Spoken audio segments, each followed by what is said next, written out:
Halo Sobat Komsos, ketemu lagi di program Bisik Bincang Asik bersama Komisi Komsos Keuskupan Bandung.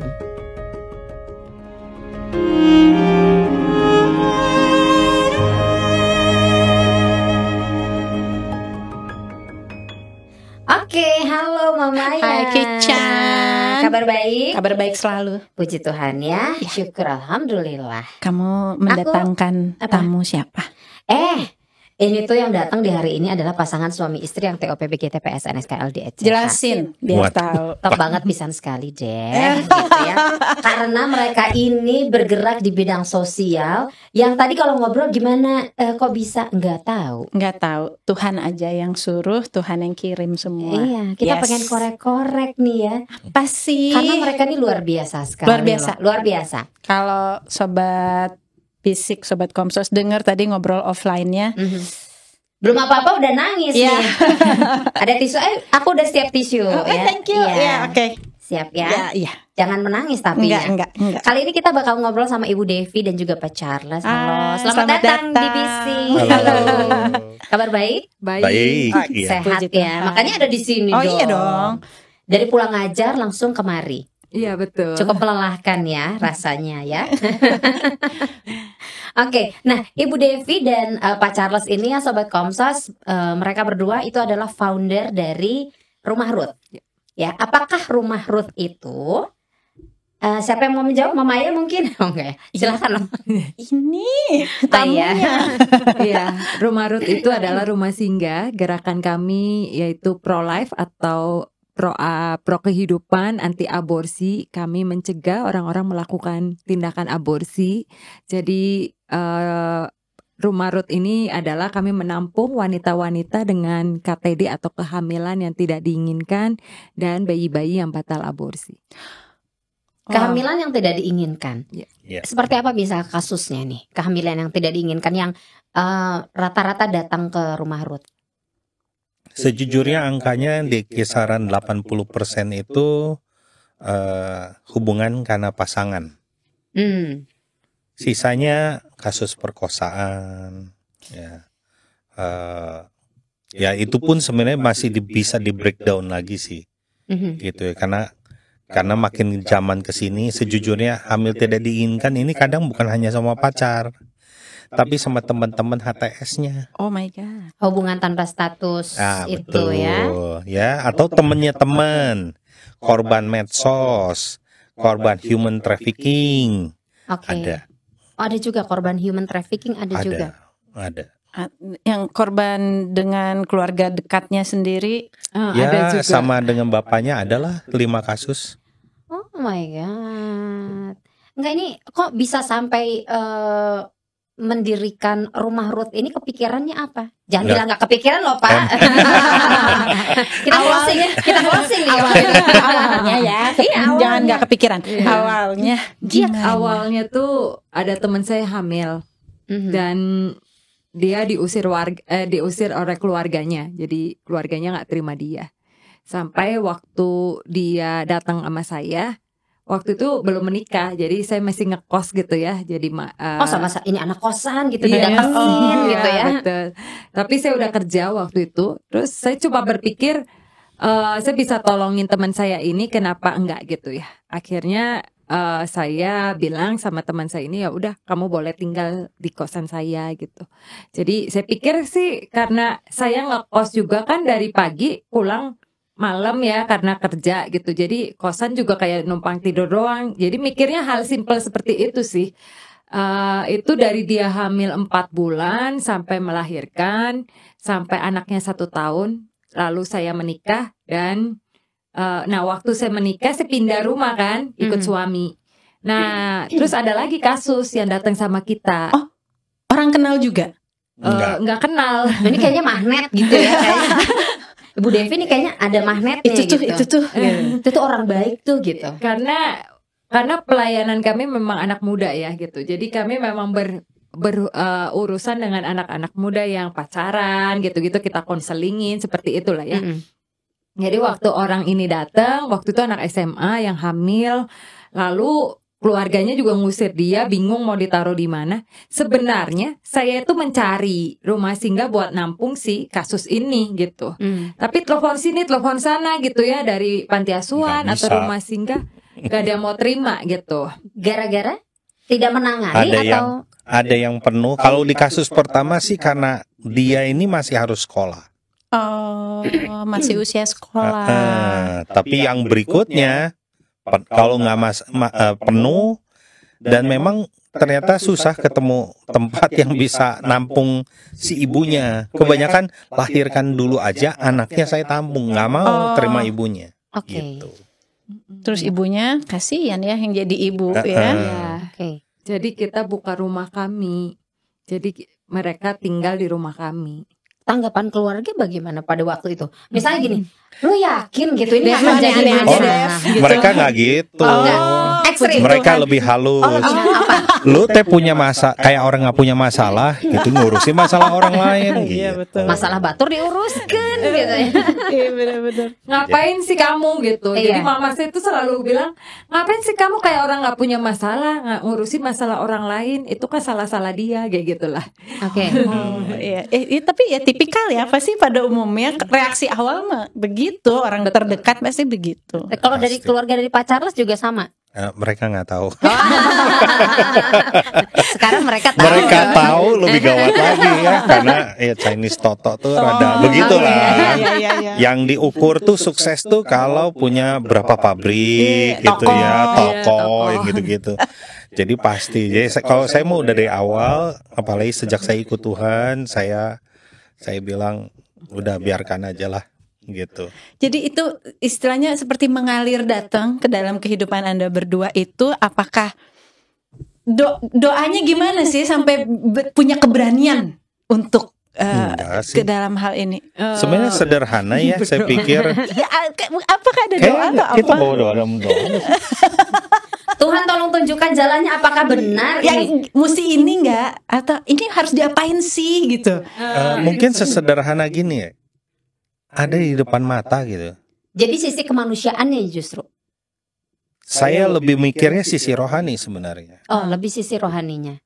Dua-duanya ya. Saya pikir kan ada ya tertulis tuh dibilang gini, kalau engkau melakukan sesuatu ini, ya panjang itu ayat, memberi minum, makan, apa segala macam kepada salah satu yang paling hina ini, kamu lakukan sama saya. Oh, Itu Yesus yang ngomong. iya.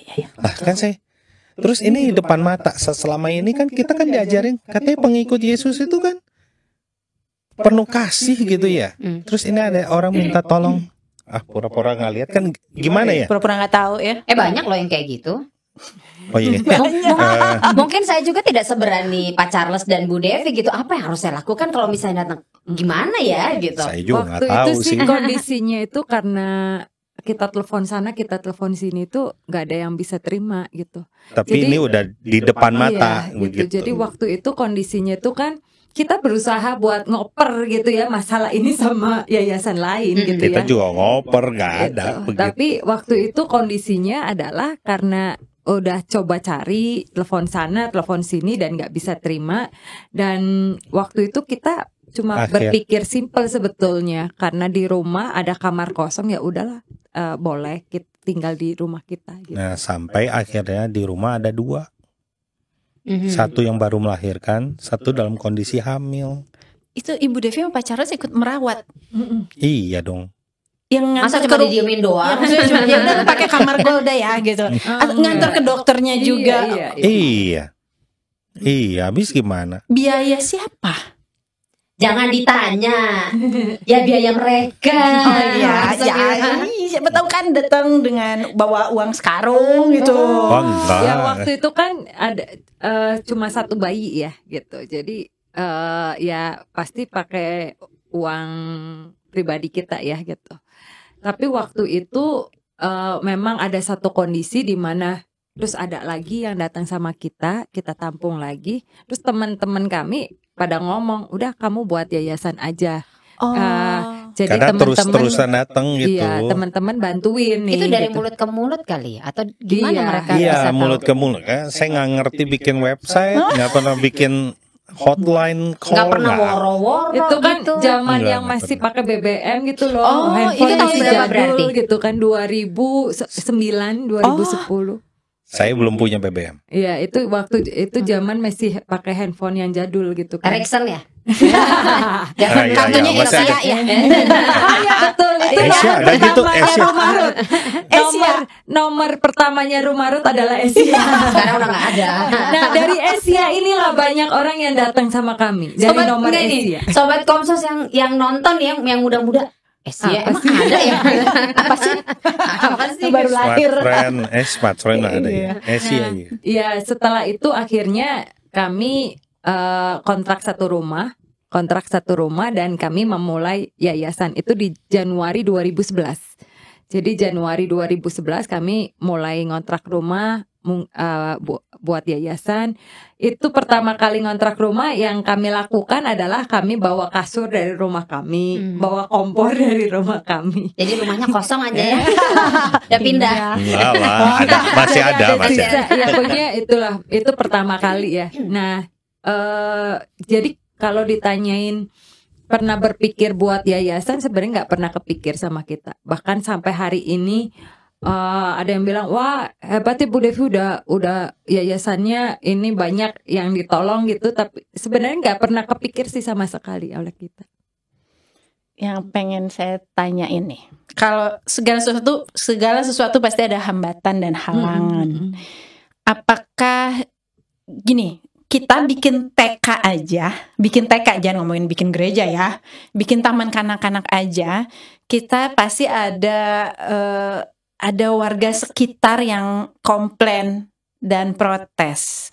Nah, dengan adanya rumah singgah ini di lokasi perumahan misalnya dikasih lokasi tempat tinggal saat itu, apakah ada juga keberatan dari warga? Waktu di rumah saya, puji Tuhan tetangga-tetangga saya cukup support kami. Oh, luar biasa. Jadi sangat mendukung lah itu di kompleks rumah kami itu sangat mendukung. Bahkan kadang-kadang nanya, Bu, si Devi ada bayi nggak sini dibantuin sama tante, seperti itulah.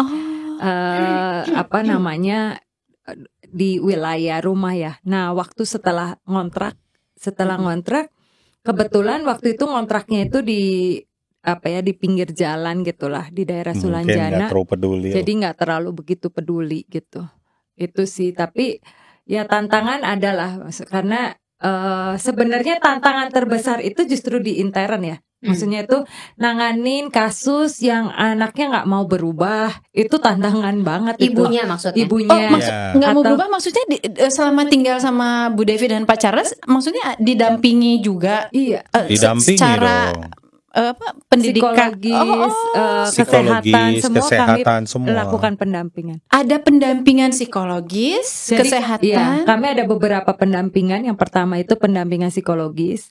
Nah, pendampingan psikologis yang kami lakukan itu konseling one on one, konseling kelompok, kelas-kelas yang kami lakukan. Yang kedua adalah pendampingan kesehatan, nemenin cek kesehatan, IMS gitu ya, penyakit menular seksual, lalu cek USG gitu, cek darah, sampai persalinan kita temenin. Jadi Sobat Komsos, jadi nggak cuman ditaruh aja, ditampung ya, ini bukan shelter ya. Jadi ini seperti rumah pada umumnya ya, dimana ada cinta, ada kasih sayang, dan ya ada pendidikan juga. Iya, betul banget. Nah, tapi kan pasti nggak sembarangan tiba-tiba ada wanita yang KTD gitu datang terus diterima gitu aja. Prosedurnya pasti ada dong. Iya. Prosedurnya Ya, gimana? Apa gitu syaratnya? Bagaimana? Prosedurnya itu adalah mereka kan berawalnya dari menghubungi kami lewat media sosial ya, rata-rata. DM kami atau WhatsApp kami. Nah, waktu pas dia pertama kali menghubungi kami punya aturan 1 kali 24 jam harus dijawab. Jadi kami tidak membiarkan sewaktu ada orang minta tolong sama kami. Kami pasti akan respon sangat cepat gitu. Nah, waktu kami mulai merespon, itu yang kami sebut pra-konseling. Pra-konseling itu, jadi kami gali apa sih yang jadi masalahnya. Apakah lebih detail lagi lah masalahnya apa. Misalnya aku mau bunuh diri gitu, WA pertamanya gitu, karena aku hamil, aku nggak tahu lagi harus gimana gitu. Nah itu responnya itu kan, kamu domisilinya di mana? Oh langsung itu. Iya, kamu sekarang ada di mana? Udah terakhir ngecek itu ke dokter kapan kayak gitu. Itu respon kita pertama kali. Jadi kami nggak pernah langsung ngomong yang hamilin siapa gitu. Enggak sih. Bukan di situ porsinya awalnya ya. Iya. Selamatkan dulu, karena kan memang kan kenapa harus di follow up secepat itu, karena ini taruhannya 2 nyawa.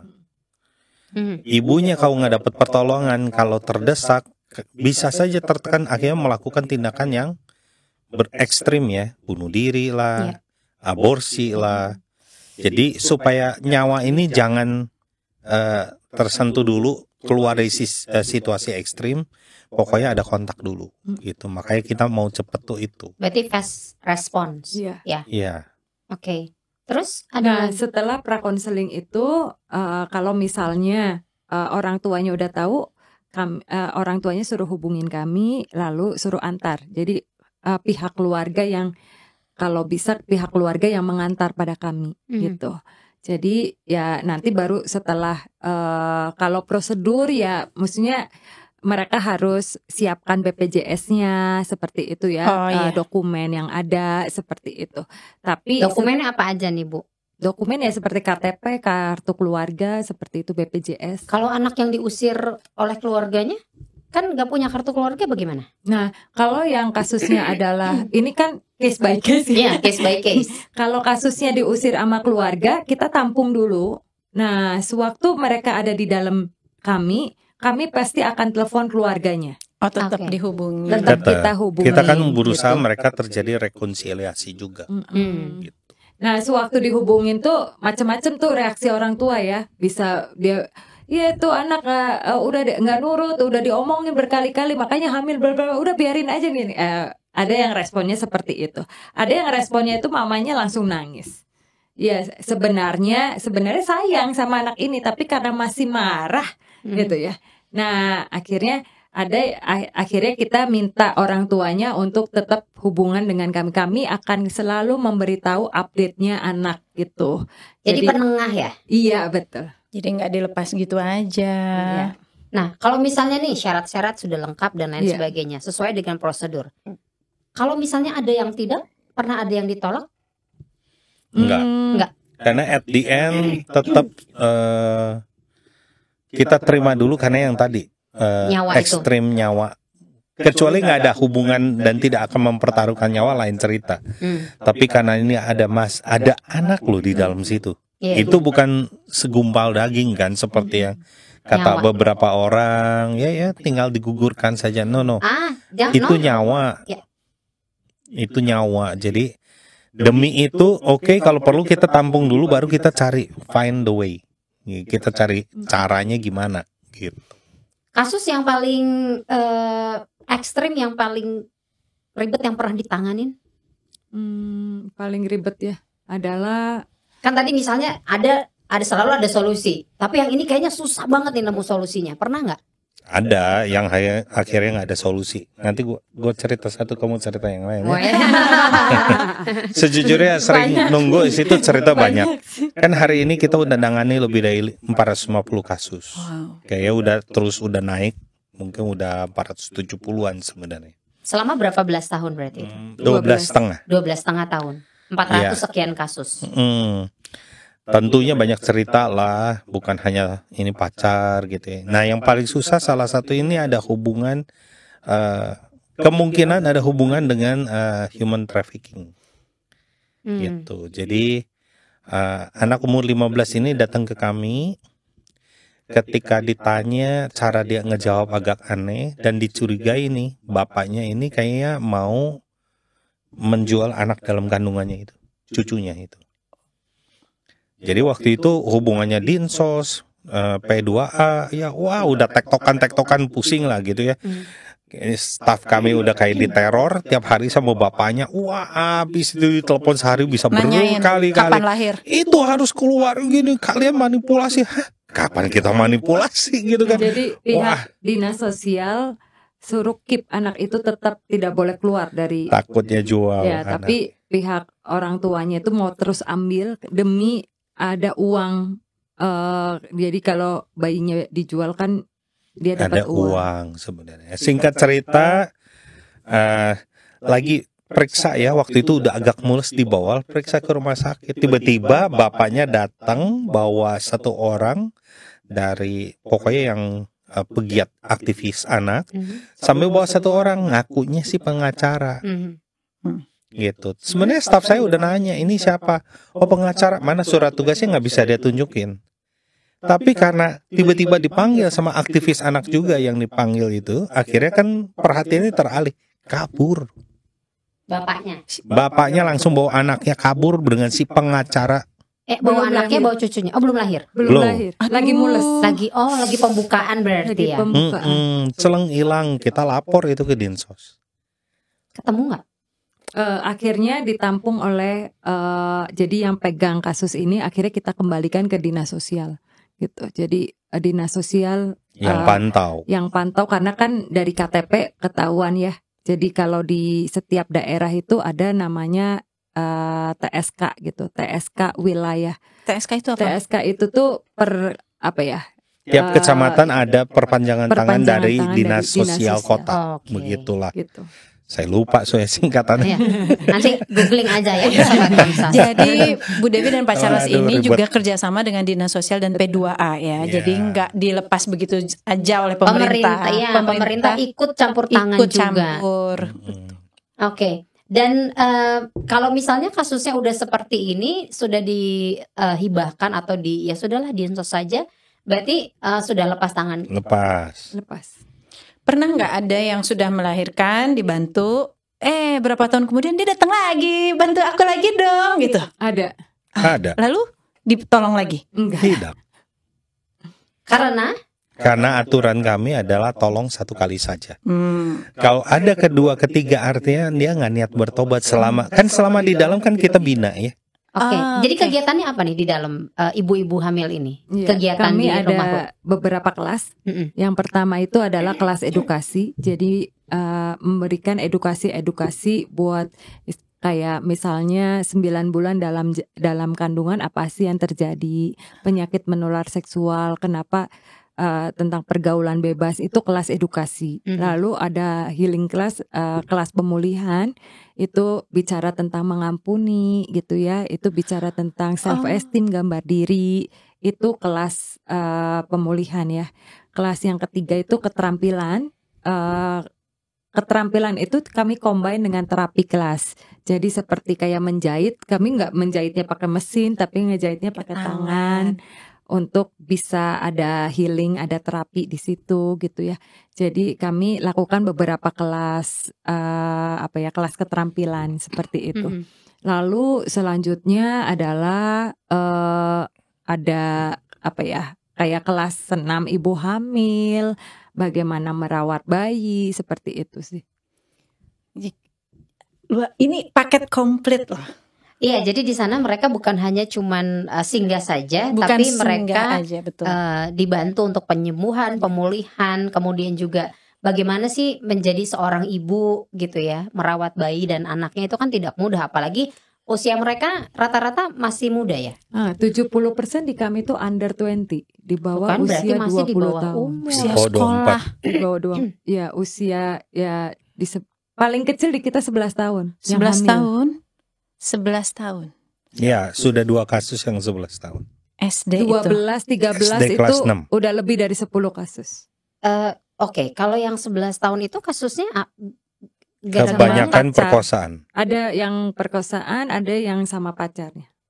Nah, Tapi ya pacarnya juga maksa itu ngasih obat. Oh iya, perkosa Aduh. itu kan. iya. Nah, kalau misalnya kayak gitu ya, kasus yang seperti itu ya. Nah, si anaknya nih, ibunya sudah melahirkan. Kemudian anaknya dikemana? Anaknya dikemanain? Apakah anaknya ditinggal Dibawa pulang. atau dibawa pulang? Kebanyakan kita kalau keluarganya support ya bawalah pulang. Karena memang lebih baik dalam keluarga lah. Jadi kan kami itu melakukan psikotes ke ibunya ya. Dari hasil psikotes itu akan ketahuan dia mampu nggak sebenarnya menjadi ibu tunggal. Seperti itu. Nah, itu yang kami bicarakan sama keluarga. Kalau keluarga mau support, mau dijadiin adiknya atau ada tantenya yang mau ngurusin anak ini, ya kita serahin kepada keluarga. Jadi itu poin pertama kami adalah sebaiknya keluarga yang handle lah, itu ya. Nah, kalau sangat tidak memungkinkan dari hasil psikotesnya ibu ini nggak bisa merawat anaknya, tidak memungkinkan dan keluarga tidak mau support, ya udah, itu baru ditinggal di kami. Ada rasa berat nggak mereka? Kan mungkin setelah 9 bulan bayi itu tumbuh di dalam perutnya si ibu. Yang itu namanya kan, naluri seorang ibu ya, gitu ngeliat bayi. 3 kali melahirkan kan Mama ya, tahu rasanya bagaimana. Cirambai. Iya kan, gitu. Itu kan pasti ada kontak batin antara ibu dan bayi gitu. Sedangkan kalau misalnya kayak gitu, ya udah anaknya ditinggal, tapi mereka ada nggak rasa berat? Kayak yang hasil perkosaan itu, Iya, anaknya pastilah. dibawa Tetap apa ditinggal? ada. Oh, tetap. Tetap ada. Saya bisa bilang ya sebagian besar yang pasti berat. Cuman kan karena kondisi, kalau ikut dia juga nggak kemana-mana gitu, malah memperburuk keadaan semuanya. Malah nggak Daripada keurus. nanti, daripada nggak keurus, masa depan anak malah lebih dipertaruhkan, maka diserahkan untuk proses adopsi akan lebih menjadi jawaban. Dan proses adopsi itu kan tidak mudah ya. Nggak sembarang misalnya orang tua datang gitu, oke Bu Devi sama Pak Charles saya mau adopsi anak ini ya. Oh ya boleh silahkan. Enggak dong. Emang Enggak. pet shop. Kan Nanti iya. kalau kayak gitu saya jawabnya silakan cari di Lawson. Ya, itu semua Kami berlatar hukum. melakukan legal adoption. Ya. Jadi kami kerjasama dengan Dinas Sosial dan Kementerian Sosial untuk proses adopsi. Jadi syaratnya panjang ya. Panjang Tidak dan Sembarang. dan memastikan kalau yang adopsi ini konsepnya benar. Oke. Kenapa Mama ya kok? Pengen tahu saat ini nih, per hari ini ada berapa anak yang di rumah Ruth? 10 anak di atas 3 tahun dan ada 20 bayi. Oke. 10 Dan- anak Di atas 3 tahun. di atas 3 tahun, 20 bayi. Ya, di bawah 2 tahun lah. Gitu, dan ada 11 wanita. Ibu hamil. 12, sorry. Yang sedang hamil. Mm-mm. Dan staf kami sebagian besar adalah ex-klien. Oh, jadi mereka Jadi- ikut. Staf dan pengasuh kami itu dari Beberapa di antara beberapa mereka. dari antara mereka itu adalah ex-klien. Jadi anaknya ikut tinggal sama kami juga. Oh.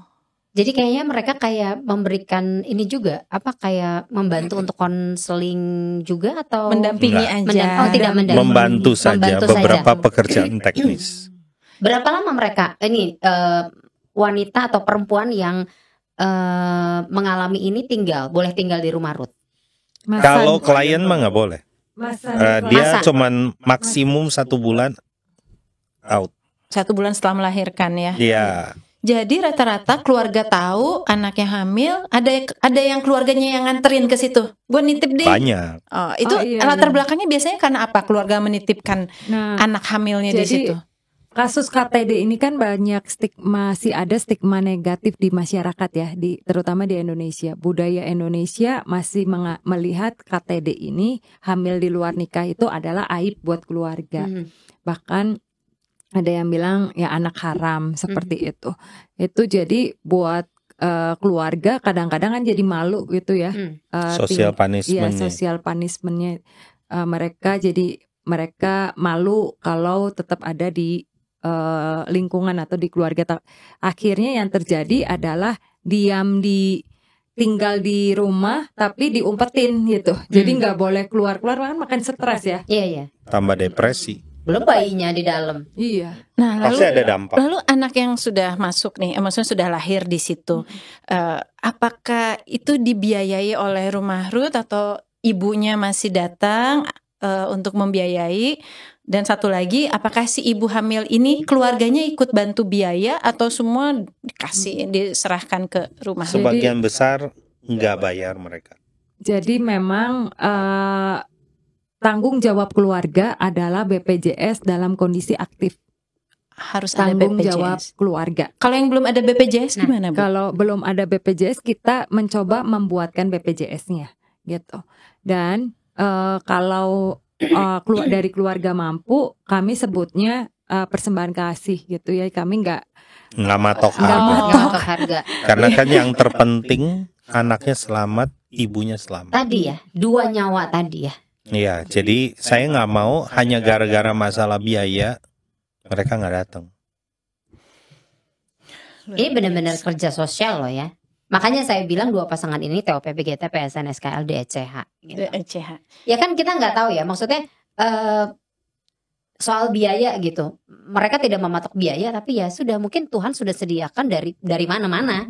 Ada, selalu ada gitu. Enggak juga gitu ya. Ya. Puji Tuhan adalah Puji Tuhan ada kalkulator manusia beda sama kalkulator Oh iya Tuhan. benar kan, Betul, kalkulator. Iya benar, setuju Betul, saya. Betul banget. Dan selalu ada gitu. Selalu ada. Walaupun ada masa-masa deg-degan ya pasti ya. Ya. ya kayak suka Eh, deg-degan ya. sih. Kita latihan jantung gitu. Ngeri-ngeri sedang. Saya percaya banget, maksudnya ini satu hari itu ya pernah apa ya suami saya bilang ini kayaknya udah nggak cukup nih duitnya gitu ya. Nah waktu itu saya juga mulai deg-degan ya, waduh ini gimana, apalagi pas pandemi kemarin Iya. juga ya. Itu deg-degan banget tuh, sampai aku bilang ya udah ya nanti keluarin tabungan kita lah gitu ya, sampai satu titik itu. Nah sampai satu hari Tuhan bicara dia bapak buat anak yatim. Terus saya mulai mengerti bapak itu tuh artinya mencukupi. Bapak itu artinya melindungi. Bapak itu artinya memenuhi kebutuhan. Dan sampai hari ini memang benar-benar itu nyata gitu. Tuhan cukupkan, Bapak mencukupkan, Bapak sebagai Tuhan yang yang memenuhi kebutuhan, terutama buat anak-anak gitu. Pengeluaran susu kita itu hampir 80 kilo per bulan. Susu bayi, susu Susu anak bayi. mahal loh Iya, itu. mahal. Tuh, kebayang ya, belum diapersnya. Belum Sorry ya. diapersnya ya. Maksudnya kebayang ya gitu. Mhm. Tapi bisa ada tiba-tiba orang ngasih susu lewat Tokped 2 dus, 3 dus, tiba-tiba ada yang ngasih ASI gitu ya. Nah anak-anak kita itu puji Tuhan mau dikasih ASI, dikasih susu apa teh kayak nggak masalah Ajar gitu. aja. Ya itu ya, perpanjangan tangan Tuhan dan mulai jadi sedih. Ngerasain ya punya anak, ngerasain punya anak. Jadi Tuhan pakai mereka berdua tuh luar biasa berarti. Iya. Dengan segalanya dipenuhin, Tuhan kasih semua. Yang nggak mungkin tiba-tiba ada, yang nggak ada tiba-tiba ada gitu. Jadi waktunya memang waktu Tuhan itu tepat. Ya, tidak pernah terlambat lah istilahnya. Ya tangan tak terlihat lah. Ada Iya, yang ngatur betul. aja pokoknya. Sampai hari ini saya nggak pernah ke supermarket beli susu bayi. Sampai hari ini. Kecuali ada alergi tertentu susu, Kan baru ada yang kita alergi. mencari susu Iya. tertentu Lactose itu, gitu. intolerant. Iya, betul. Nah, saya Yang perlu nggak umum. beli. Tapi kalau yang umum-umum aja sampai hari ini Tuhan benar-benar cukupkan. Kalau dokter anak itu ada yang datang ke rumah Ruth atau kita yang memang cari dokternya? Ya, kalau dokter anak kami puji Tuhan ada dokter Yohanes di Boromeus. Oh ya. Iya, itu dokter yang bantu kami dari mulai awal Banget itu. banget rumah. Berarti hampir ada. 12 tahun loh saya selalu ke dia. Ya karena anak saya juga lahir sama dokter Yohanes yang nomor 2, umurnya sekarang udah 14 tahun. Iya, Betul. jadi ya dan dokter Yohanes selalu bilang ini anak-anak dia juga gitu. Mhm. Jadi ya ya buat dokter kami bisa tinggal telepon atau kami datengin sih kalau udah benar-benar ini ya kita bawa ke rumah Ada sakit. beberapa dokter lah yang punya hati, dokter kandungan, Oh, dokter ada. anak, ada. Kami pernah ada satu kasus ini tuh anak ini lahir dengan otaknya di luar, Setengahnya di luar. setengah otaknya Karena di luar. ibunya juga minum Dan obat hari aborsi. itu COVID, masa COVID. Tangannya hanya setengah, nggak ada Jari-jari. jari-jari, kakinya pun nggak ada jari-jari. Dan waktu pas anak ini lahir selalu kejang terus gitu. Kami bingung, Bu, dan kami nggak tahu harus bagaimana gitu ya. Pulang dari rumah sakit, si suami saya pegang sambil nangis, sambil gendong anak ini sambil nangis, sambil ya kita nggak tahu juga maksud Tuhan apa dengan anak ini. Anak ini Welcome anak ini. diserahin ke yayasan. Dan singkat cerita, akhirnya anak ini kan sering bolak-balik rumah sakit. Akhirnya jadi karena kasusnya jarang sekali di dunia, akhirnya Hasan Sadikin mengangkat kasus anak ini jadi penelitian di Hasan Sadikin. Jadilah anak ini terkenal di pediatriknya Hasan Sadikin gitu. Jadi ada dokter yang tiba-tiba ngasih baju, ada dokter yang tiba-tiba ngasih makanan ke staf saya gitu. Dan singkat cerita anak ini meninggal di saat lagi COVID Delta zaman itu. Tapi padahal seminggu kita udah planning, dokter udah planning akan operasi anak ini untuk masukkan kembali si otak ini ke dalam. Seperti itu. Tapi amazingnya adalah karena anak ini akhirnya kan nama rumah Ruth jadi terkenal gitu ya di Hasan Sadikin karena anak ini.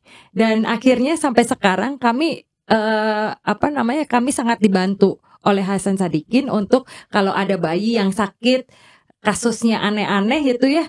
Oh iya, dari rumah Ruth dibantu. Itu dari satpam depan UGD udah pada tahu kami semua gitu. Jadi istilahnya anak ini jadi pembuka jalan, jadi bawa berkat. Itu yang tadi Pak Charles bilang, nggak tahu kenapa Tuhan me-welcome anak ini. Iya. Ya, jadi dari cerita ini kan, oke.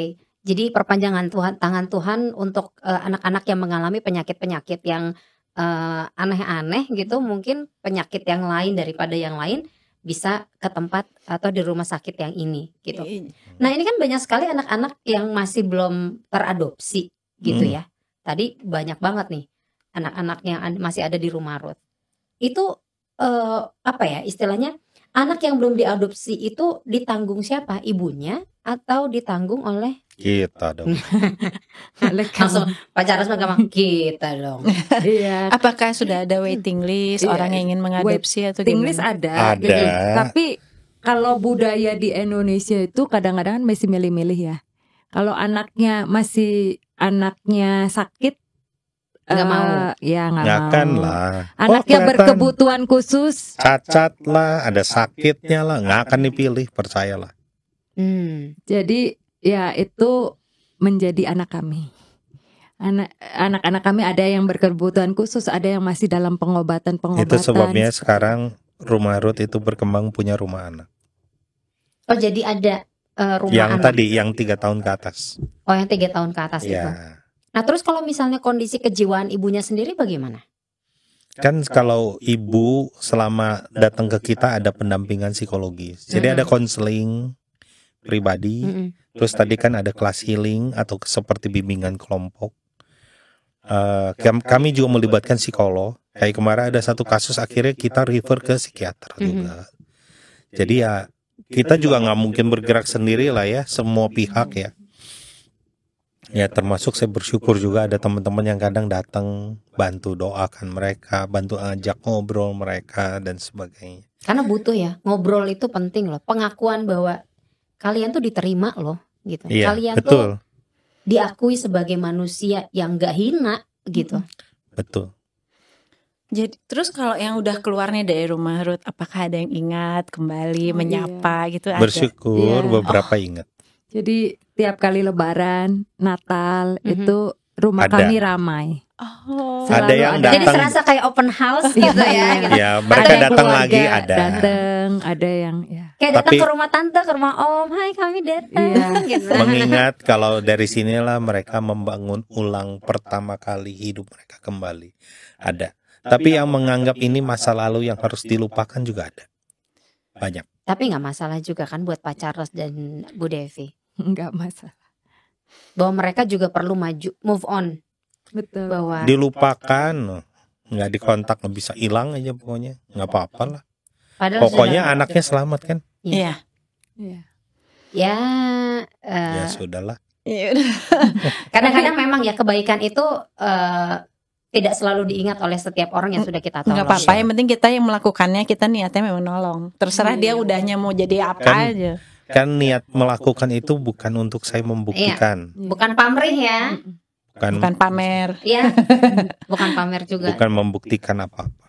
Nah, kalau misalnya nih ibu-ibu atau perempuan-perempuan lah ya yang sedang hamil yang ada di rumah Ruth, boleh main keluar nggak sih? Bu Devi, aku Mau healing dong, jalan dikit lah situ. Jalan-jalan. Iya. Sejak Belanja. Sejak kejadian itu tidak boleh, Kejadian. kecuali kita dengan sengaja pergi ke satu tempat yang khusus. Ntar dulu nih, kejadian apa? Kejadian itu, Gitulah. kejadian. Iya, Dikomplain sebenarnya lah. karena ada Oke. warga yang komplain ya, karena kan Oh, iya. rame-rame keluar dengan ibu hamil semua itu ada Oke. apa tuh kayak gitu kan jadi omongan gitu kan. Akhirnya kami membuat peraturan nggak boleh keluar, tapi kalau misalnya mau jajan boleh ngomong sama kita, nanti kita beliin Oh, gitu ya. oke. Pas lagi ada staff yang ke pasar kita beliin. Tapi kami ada kalau pergi ramean, misalnya yuk kita ke Lembang barengan gitu. Jadi tetap ada. Sesekali ada. Iya, tiap 2 bulan, 3 bulan sekali pasti ada keluar. Suka nggak suka kalau kamu datang ke sini ikutin aturan yang itu bahwa kamu nggak boleh keluar. Ya, Ya dong, karena kan mereka tinggal di situ juga ya. Iya. dan nggak boleh pegang handphone. Oh, nggak boleh. Apalagi bikin konten. Oh, Ya. gitu. Nanti gawat tuh dia ngonten terus Iya, kasih iya, iya. lihat. Enggak. Jadi Alasannya sederhana karena mereka harus fokus dengan pemulihan dirinya. Mereka ada jam kalau menghubungi keluarga ada jam-jam tertentu. Jadi Ada handphonenya hari disimpan tertentu. sama Dititip Dititip. di kantor. Titip ke kita, tapi ada jam di mana mereka boleh pegang handphone di satu kantor ruangan. ya, di Oh, kantor. di kantor Ada. aja. Berapa lama tuh biasanya mereka boleh? Nggak boleh lewat dari setengah jam. Ya, Kecuali tapi yang bagus pakai loh itu belajar. detox medsos. Benar, ya kan? Ya, karena kami dari pengalaman kami kadang totonya nyari cowok lain ke kontak cowoknya lagi Oh, ke. ada yang gitu. Ada. Kejadian berulang itu pernah berarti bisa terjadi ya? Bisa, ada yang ngejar orang India itu.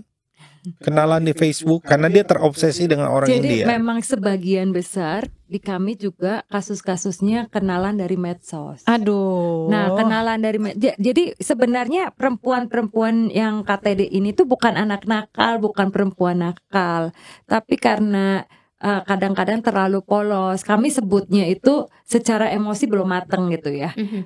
Ketidakmatangan emosi itu yang membuat jadi kalau ada yang ngontak dia cowok yang Dipuji dikit. iya lulu gitu, dan ternyata waktu pas kami mereka online dating gitu ya, dating online, setelah itu akhirnya mereka seperti ngerasa ini pacar saya gitu ya. Nah segala Emotional attach. ya Ya. segala percaya aja gitu. Ternyata waktu pas ketemu gitu ya, wah langsung kayak udah nempel aja gitu kan. Hubungan seksual, lalu hamil, dan setelah hamil ternyata baru ketahuan kalau cowok itu ternyata udah punya istri atau enggak statusnya semua bohong. Itu kasusnya banyak di Atau kami. ternyata udah bikin anak di mana-mana, dia adalah korban kesekian. Oke. Nah, untuk yang tadi pendidikan untuk mengedukasi mereka agar tidak terjadi lagi hal yang sama, itu gimana untuk kayak bukan mendoktrin ya, tapi mendidiknya Iya. gitu. Ya sampai saat ini sejujurnya kita masih terbatas dan saya rasa kita masih harus kembangin dan kurang lah. Kalau di dalam Ruth kita ada yang tadi kelas pendidikan, edukasi, di edukasi. Kalau di luar kita coba ya, tapi saat ini kami masih dalam pengembangan lah. Tapi kadang kita datang ke instansi beri penyuluhan. Jadi memang yang harus kami cari tahu adalah akar permasalahannya. Sewaktu akar permasalahannya nggak selesai, itu akan terulang kembali. Gitu. Jadi selama konseling yang kami harus dapatkan adalah Si akar Ini- permasalahannya apa? iya, akarnya apa? Kenapa dia sampai hamil di luar pernikahan? Hamil itu hanya luarnya doang, gitu.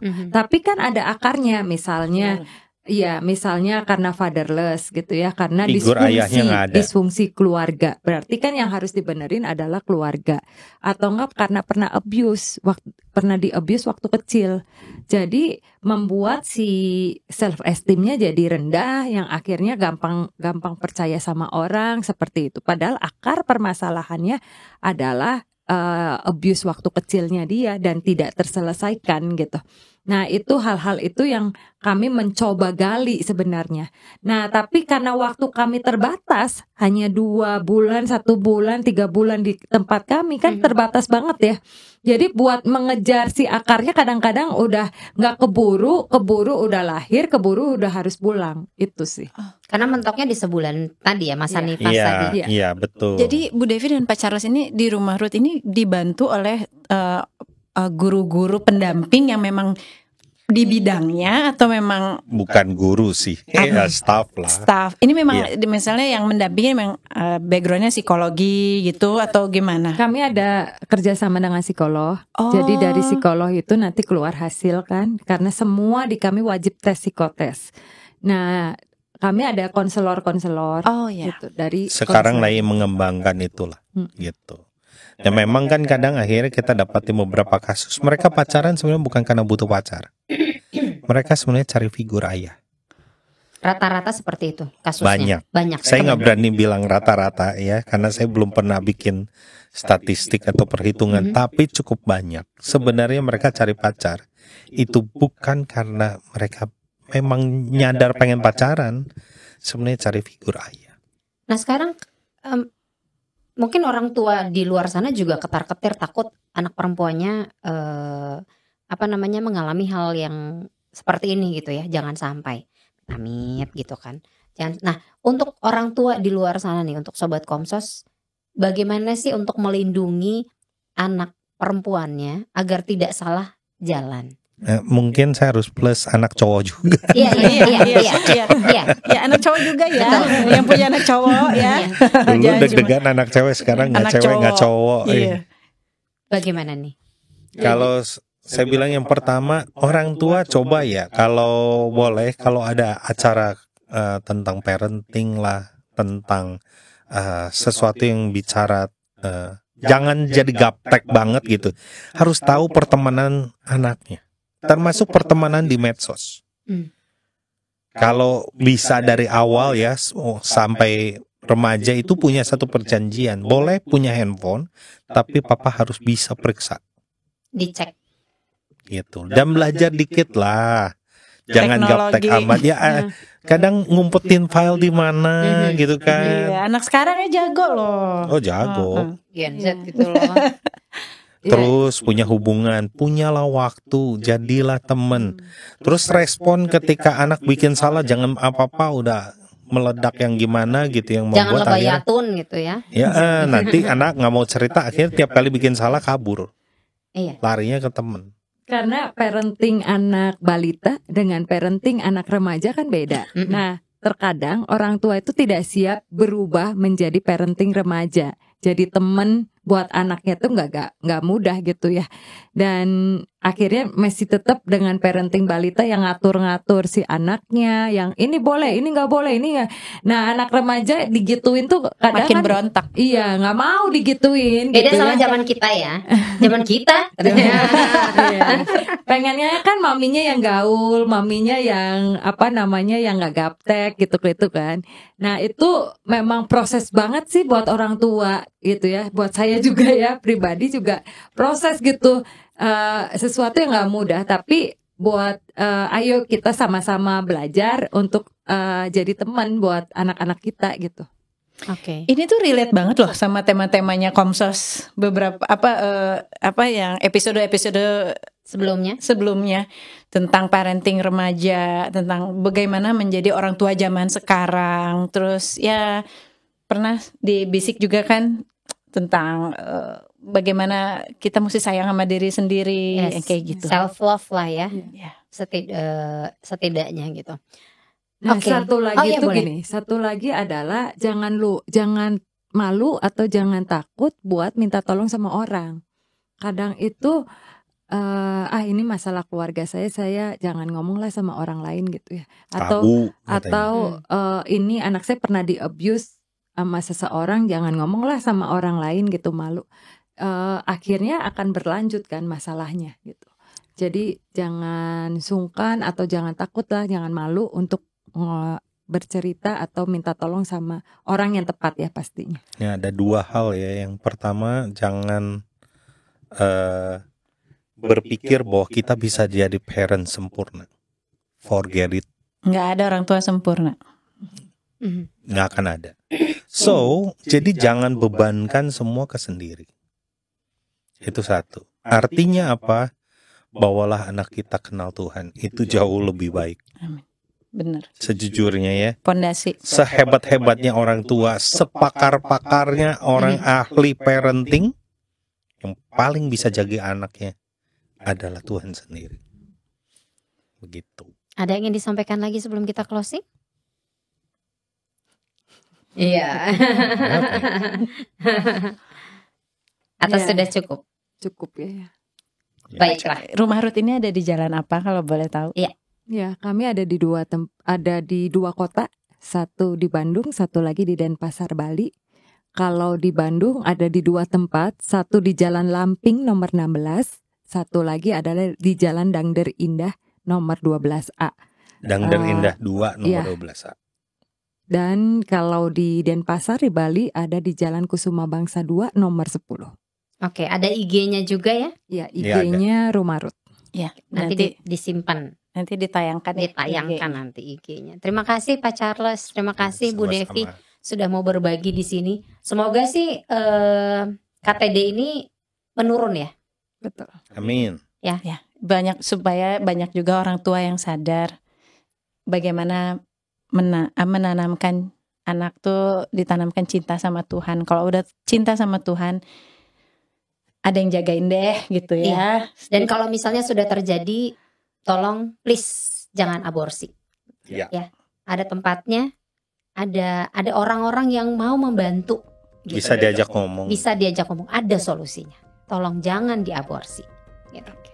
Baik, kita pamit nih Mama ya. Oke, terima kasih Sobat Komsa sudah menyaksikan Bisik edisi kali ini. Sampai ketemu di Bisik berikutnya. Dadah.